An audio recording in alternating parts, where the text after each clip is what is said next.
stick. Okay. Tap on the ground. This grass is not high, but still, you don't really know, right? Now, this is primrose growing here too, these leaves. So you want to make sure that where you're stepping, you're not actually stepping on the plant. You only eat the flowers, right? You eat the whole thing. Oh, wow. All of primrose is edible. Okay.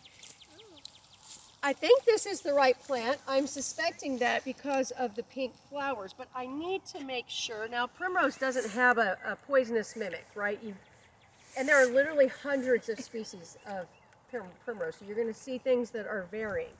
But how am I going to know for sure that I have the right plant? Identification is key, all right? First of all, the primrose root has one single taproot. Okay. Now, remember, we're talking about pink ladies. If you're thinking about the yellow evening primrose, it's still in the same family, but it's quite different. Is it edible? It is absolutely edible, All but of them that's are edible. usually when you find, from an herbalist perspective, and you're using primrose oil, which is the most popular way to use it medicinally, that's coming from the yellow primrose plant. And we'll talk more about that when we get back because that's in that packet. But I will tell you, there's only one time, and I've lived here most of my life, only one time in my life living in Dallas-Fort Worth that I have seen yellow primrose. And it was over on the east side of Fort Worth in a vacant lot. And that was about, how long has Crystal been out? Almost a year. Almost a year. Okay, so that was about a year ago. I'm almost 40 years old, people. I don't ever see the yellow primrose here, unfortunately. I don't know why.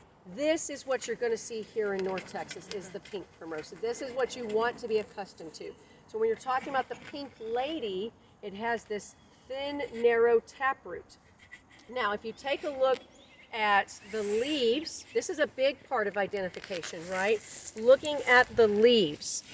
They are what is called pinnate, meaning the leaves are across from one another. Alternifolia is another. Yeah.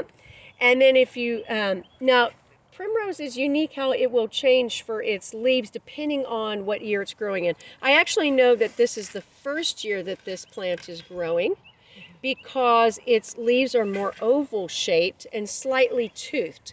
In its second year when this plant grows again, the leaves will not be oval shaped, they will be very strongly toothed. They will almost look tattered and they will be more of a dark green. Okay? And there are no hairs.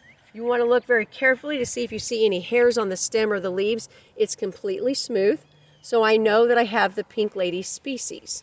There are other species of primrose that do have the hairs, but this one does not. Okay? Now when you get to the top of the plant, you can see that really from one stem, it's producing multiple flowers, and these little pods here, those are the buds that are going to come up, okay? I'm going to go ahead and pluck this one because it's no good. It's already dead. But you want to be looking, primrose are unique from other plants that they have this special little nodule that the bud is going to come out of. But you don't have to wait till that blooms to eat it, right? No, the whole plant is edible, from root, stem, leaves, the bud nodule. Now this plant will produce seeds, but they're so tiny you won't know it. The yellow primrose actually produces large black seeds, and that's how they're able to get oil out of it.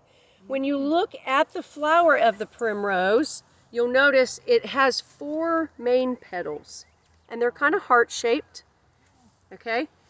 And then within it, you'll see the stamen, right? The reproductive organs. It's very unique that it has this yellow crossed section within the middle of it. Can everyone see that?